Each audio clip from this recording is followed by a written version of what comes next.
ఆ! అందరికీ నమస్తే. మొట్టమొదటిసారి చెప్పేది ఏంటంటే, ఇక్కడికి వచ్చాక నాకు చాలా సంతోషం వేసింది. ఎందుకంటే, మా హైదరాబాద్‌లో కూడా లేనంత గౌరవం ఇక్కడ నాకు లభించింది. వెళ్ళి వెనక్కి వచ్చిన వాళ్ళు గాని, వెళ్ళాలనుకుంటున్న వాళ్ళు గాని ఉంటే చెప్పండి. కొన్ని మంచి విషయాలు చెప్తాను, కొన్ని సరదా విషయాలు చెప్తాను, కొన్ని చెడ్డ విషయాలు కూడా చెప్తాను బైబిల్ గురించి. మొట్టమొదటిసారిగా చెప్పేది ఏంటంటే, యేసుక్రీస్తు అనే వ్యక్తి ఉన్నాడు కదా! ఎవరైతే దేవుడు అని కొలవబడుతున్నాడో క్రిస్టియానిటీలో, ఆయన పుట్టిన ప్రాంతానికి పేరు ఉంది తెలుసా మీకు? ఒక పేరు ఉంది ఆ దేశానికి. యేసుక్రీస్తు అనే వ్యక్తి ఇస్రాయేలు అనే దేశంలో పుట్టాడు.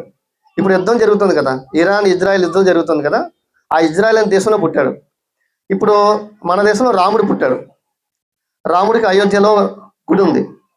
అది రాముడిని నమ్మే మనుషులు ప్రతి వీధిలోనూ ఉంటారు, ప్రతి ఊరిలోనూ ఉంటారు కదా. మీ లెక్కని రామాలయం లేని ఊరే ఉండదు. ప్రతి ఊరిలో కూడా ఒక రామాలయం ఉంటుంది. భజన చేసుకుంటూ మనం రాముని కొలుసు మంది నమ్ముతున్నారు. మీ దగ్గర కనుక గూగుల్ ఉంటే గూగుల్కి వెళ్ళి the population of Christianity, the Christian population in Israel అంటే ఇజ్రాయెల్లో క్రైస్తవ పాపులేషన్ జనాభా ఎంత అని కొట్టండి. ఇంగ్లీష్లో కొట్టండి లేదా తెలుగులో కొట్టండి. మీకు వచ్చే సమాధానం ఏంటంటే 100కి 2. యేసుక్రీస్తు పుట్టిన దేశంలో యేసుని 2 మాత్రమే నమ్ముతున్నారు. కానీ నేను వస్తుంటే చాలా చర్చలు కనబడ్డాయి నాకు. యేసుని తమ దేశంలో వాళ్ళే నమ్మట్లేదు, కానీ మనం ఏజెన్సీ ప్రాంతం మొత్తం చర్చలు ఉన్నాయి. ఇట్లా ఎందుకు జరుగుతుంది?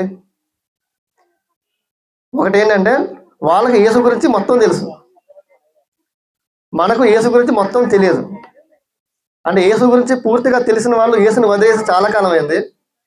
సొంత ప్రజలు యేసుని నమ్మట్లేదు. మీకు అనుమానం ఉంటే గూగుల్లో కొట్టండి, యేసు పుట్టిన దేశంలో క్రైస్తవులు ఎంతమంది అని. 100కి 2 అని సమాధానం వస్తుంది. కానీ మన ప్రాంతంలో క్రైస్తవం కొత్తగా అంటుకుంటుంది కదా, ఒక అంటు వ్యాధులకు అంటుకుంటుంది. కారణం ఏంటంటే వాళ్ళకి బైబిల్ తెలుసు, మనకి బైబిల్ తెలియదు. సో క్రైస్తవాన్ని ఎదిరించాలంటే ముందు చేయాల్సిన పని ఏంటంటే బైబిల్ నేర్చుకోవడం. ఇప్పుడు రాముడి గురించి చెప్పాలంటే రామాయణం తెలియాలి కదా, యేసు గురించి చెప్పాలంటే మీకు బైబిల్ తెలియాలి. అలాగని చెప్పేసి బైబిల్లో యేసు గురించి గొప్పగా ఏముండదు. ఇప్పుడు యేసుని ఎలా చంపారో తెలుసా మీకు? యేసుని సిలువ వేసి కొట్టి కొట్టి చంపుతారు కదా, అంత ఘోరంగా ఎందుకు చంపారు? యేసు అనే వ్యక్తి దేవుడు అయితే ఆయన్ని యేసు ఏం చేశాడని చంపారు? కారణం ఉంటుందా లేదా? క్రైస్తవులు ఏమంటారంటే, మా యేసు ఏ తప్పు చేయలేదు, మీ అందరి కోసం చనిపోయాడు అంటారు. ఇప్పుడు మీకోసం ఎవరు చచ్చిపోతారు? మీ దేశానికి సంబంధించిన వ్యక్తులు చచ్చిపోతారు. ఉదాహరణకి మన కోసం అల్లూరి సీతారామరాజు, సుభాష్ చంద్రబోస్ ఇలాంటి వాళ్ళంతా చనిపోయారు. ఎందుకంటే వాళ్ళు మన వాళ్ళు కాబట్టి. మనకి ఎటువంటి సంబంధం లేని యేసుక్రీస్తు మన కోసం ఎందుకు చనిపోతాడు? ఎప్పుడైనా ఆలోచించారా? చాలా మంది పాస్టర్లు వచ్చి అంటారు, మీకోసం యేసు చచ్చిపోయాడు, ఆయన నమ్ముకుంటే స్వర్గానికి వెళ్తారు అంటారు కదా. యేసు వాళ్ళ అమ్మ యేసుని నమ్ముకోలేదు దేవుడిగా. మేరీ స్వర్గానికి వెళ్తుందా, నరకానికి వెళ్తుందా? యేసుక్రీస్తు వాళ్ళ అమ్మ యేసుని దేవుడిగా నమ్ముకోలేదు. ఆమె స్వర్గానికి వెళ్తుందా, నరకానికి వెళ్తుందా?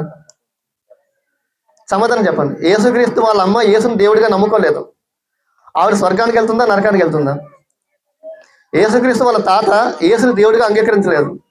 స్వర్గానికి వెళ్తాడా, నరకానికి వెళ్తాడా? యేసుక్రీస్తు 2000 సంవత్సరాల ముందు పుట్టాడు కదా, అంతకుముందు చాలా పెద్ద ప్రపంచం ఉంది, చాలా మంది పుట్టి చనిపోయారు. వాళ్ళంతా స్వర్గానికి వెళ్తారా, నరకానికి వెళ్తారా? అంటే యేసుక్రీస్తు వంశస్థులందరూ నరకానికి వెళ్తారు, యేసుక్రీస్తు నమ్ముకున్నందుకు మన ఏజెన్సీ వాళ్ళు స్వర్గానికి వెళ్తారా? వినండి, చెప్పండి. అంటే యేసుక్రీస్తుని కన్న తల్లిదండ్రులు ఏమో నరకానికి పోతారు, యేసుక్రీస్తు నమ్ముకున్నందుకు ఏజెన్సీ వాళ్ళంతా స్వర్గానికి వెళ్ళిపోతారా? మీకు నవ్వొస్తుంది కదా. అందుకనే యేసుక్రీస్తు పుట్టిన ప్రాంతంలో యేసు నమ్మడం మానేశారు.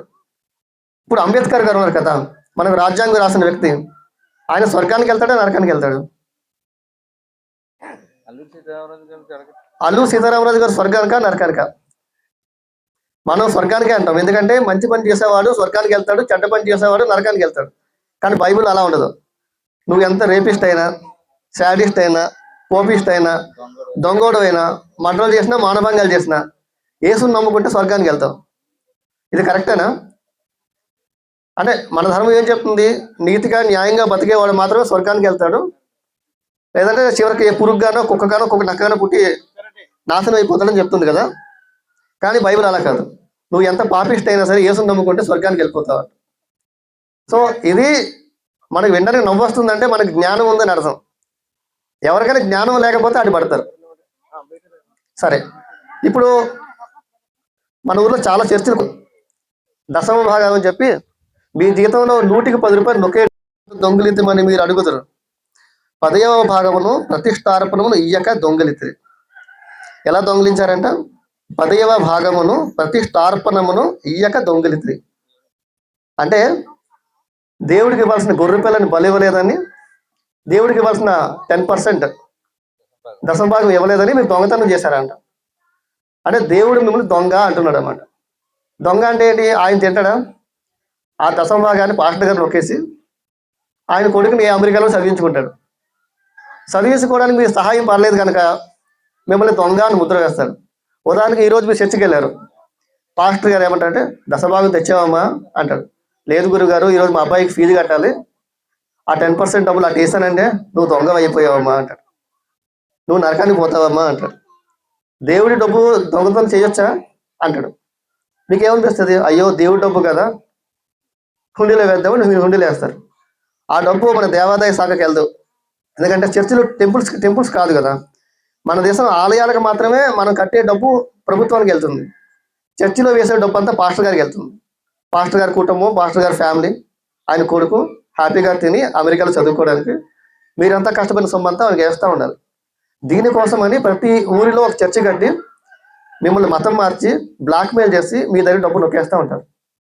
ఇది మొదటి ఉద్దేశం. అంటే చర్చి కట్టడానికి కారణం ఏంటంటే పాస్టర్ గారు బతకడానికి, మీ దగ్గర 10% నొక్కేయడానికి బైబిల్ అనే ఒక పుస్తకాన్ని తీసుకొచ్చి దాని ద్వారా మిమ్మల్ని మార్చి బ్లాక్మెయిల్ చేసి బెదిరించి మీ దగ్గర ఆయన దొంగతనం చేస్తాడు, మిమ్మల్ని దొంగలు అంటాడు. సో ఇది మొదటిది. రెండవది ఏంటంటే మీరు క్రైస్తవులుగా మారిన తర్వాత ఈ రాష్ట్రంలో కానీ పరాయి రాష్ట్రంలో కానీ క్రైస్తవ పార్టీలు కూడా పుట్టుకొస్తాయి. అంటే ఓటేయండి అని చెప్తారు. సో మన దేవుని బిడ్డ కదా, ఓటేద్దామని మీరు వాళ్ళకి ఓటేస్తారు. వాళ్ళ పార్టీ అధికారంలోకి వస్తుంది, రాజ్యాధికారం వాళ్ళ చేతిలోకి వెళ్తుంది. తర్వాత హిందువులను తొక్కేస్తారు తీసుకోవడానికి. రెండోది మీ ఓట్లు లాక్కోవడానికి. మూడోది ఏంటంటే మీకు కల్చర్ ఉంటుంది కదా. అంటే మీకు అమ్మ నాన్న గౌరవించాలి, అక్క చెల్లెలను గౌరవించాలి, తల్లిదండ్రులను గౌరవించాలి, పెద్దలను గౌరవించాలి, మాకు దేవత ఉంది, ఒక విగ్రహాన్ని పూజ చేసుకోవాలి. ఇవన్నీ మీకు ఆచారాలు ఉంటాయి కదా, వీటిని దెబ్బతీస్తారన్నమాట. ఉదాహరణకి మీకు అక్క చెల్లెలు ఉన్నారనుకోండి, మీకు రాఖీ పండుగ ఉంటుంది. చెల్లెలు అక్క అన్న అంటే మీకు చాలా గౌరవం. మీరు రాఖీ కట్టుకొని నా అన్న ఆరోగ్యం బాగుండాలి అని రాఖీ కడతారు. బైబిల్ వచ్చాక రాఖీ పండుగ చేసుకోవద్దు అని చెప్తారు. సో మీ జీవితంలో రాఖీ పండుగ ఉంటుంది. ఇంకా మీ ఇల్లు చీకటిగా ఉందనుకోండి, దీపాలు పెట్టుకోవాలనిపిస్తే మీరు దీపావళి చేసుకుంటారు, వాళ్ళు దీపావళి చేసుకోవద్దు అంటారు. మీరు హోలీ ఆడుకుందాం, రంగులతో ఆడుకుందాం అంటే హోలీ చేసుకోవద్దు అంటాడు. అమ్మవారికి బలిసుకొని కొంచెం మాంసం తిందామంటే అమ్మవారికి బలి వద్దు అంటాడు. విగ్రహానికి పూజ చేసుకుంటా అంటే విగ్రహానికి వద్దు అంటాడు. ఇలా ప్రతి దాంట్లో వేలు పెడతాడు అన్నమాట. మీ కల్చర్లో వేలు పెడతాడు. మీ లైఫ్ ఒకటి ఉంటుంది, స్టైల్ ఉంది కదా, తాత ముత్తాతల నుంచి వస్తున్న ఆచారం ఉంది కదా, ఆ ఆచారాన్ని దెబ్బతీస్తాడు. చివరికి మీరు ఇంగ్లీష్ వాళ్ళ తయారవుతారు. మీ కల్చరు, మీ బొట్టు కట్టు అన్నీ పోయి ఇంగ్లీష్ వాళ్ళ తయారైతే చివరికి మీకు ఏమవుతుందంటే మనం తక్కువ, మనకంటే ఇంగ్లీష్ వాడు గొప్ప అవడం అనే ఫీలింగ్ వస్తుంది. తర్వాత ఇంగ్లీష్ వాడు చెప్పినట్టు మీరు నడుచుకుంటారు. ఒకప్పుడు ఇంగ్లీష్ వాళ్ళు మనం పాలించారు కదా, బ్రిటిష్ వాళ్ళు. సో మళ్ళీ అదే పాలన వస్తుంది. అది రావడానికి వాడు అమెరికాలో, ఇజ్రాయెల్లో, లేకపోతే బ్రిటన్లో ఎక్కడో ఉండి వాడి చర్చికి డబ్బులు ఇచ్చుకుంటూ మనల్ని వారి దారిలోకి మళ్లించుకోవడానికి చేస్తున్న మూడో ప్రయత్నం.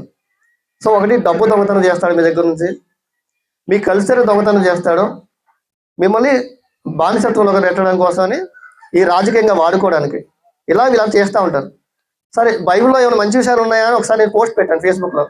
మీరు ఫేస్బుక్లో బైబిల్ ఎక్స్పోజర్ BIBLEEXPOSCR అని కొడితే నా ఫేస్బుక్ పేజీ వస్తుంది.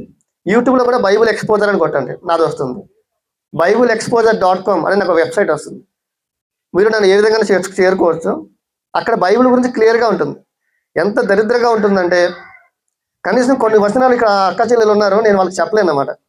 అందులో కొన్ని కథలు ఉన్నాయి, అవి చెప్పడానికి కూడా ఇక్కడ నోరు రావట్లేదు, అంత దరిద్రంగా ఉంటాయి. అన్నా చెల్లిని పెళ్లి చేసుకోవచ్చు, పిన్నిని కొడుకు పెళ్లి చేసుకోవచ్చు, కోడల్ని మామ పెళ్లి చేసుకోవచ్చు. పెళ్లి కూడా కాదు, అది చెప్తే బాగోదని పెళ్లి అని పదం వాడుతున్నాను. ఇవన్నీ ఉంటాయన్నమాట. మామ కోడలు కథ ఉంటుంది. కోడలకి ఫస్ట్ ఒక మామగారు ఏం చేస్తాడు, పెద్ద కొడుకు నుంచి పెళ్లి చేస్తాడు. దేవుడు పెద్ద కొడుకుని చంపేస్తాడు. మామగారి పేరు యూద, కోడల పేరు తామారు. ఆదికాండం 38వ అధ్యాయంలో మొదలవుద్ది కథ. మామగారు తన కొడుక్కి పెద్ద ఒక కోడలు తీసి పెళ్లి చేస్తాడు. దేవుడు వచ్చి పెద్ద కొడుకుని చంపేస్తాడు.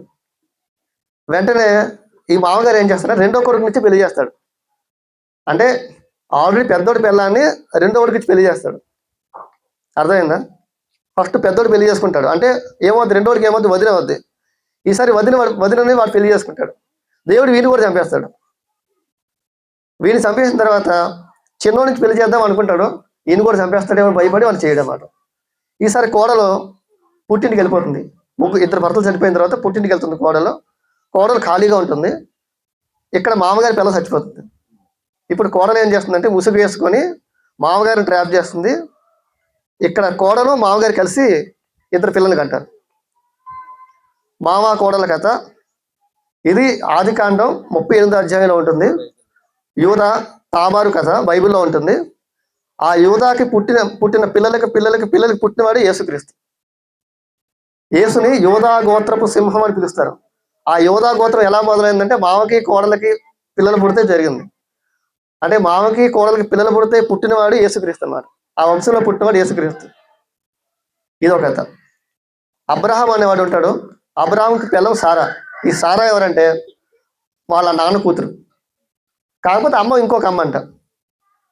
అంటే ఇంకో అమ్మకు పుడితే చెల్లి కదా. ఇప్పుడు నాన్నకి ఇద్దరు పెళ్లి చేసుకుంటాడు.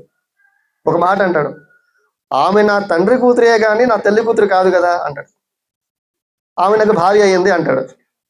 ఇది ఈ అబ్రహాం నుంచే క్రైస్తవం, యూదా మతం, ఇస్లాం మతం 3 మతాలు పుట్టుకొచ్చినాయి ఈ ఒక్క అబ్రహాం నుంచే.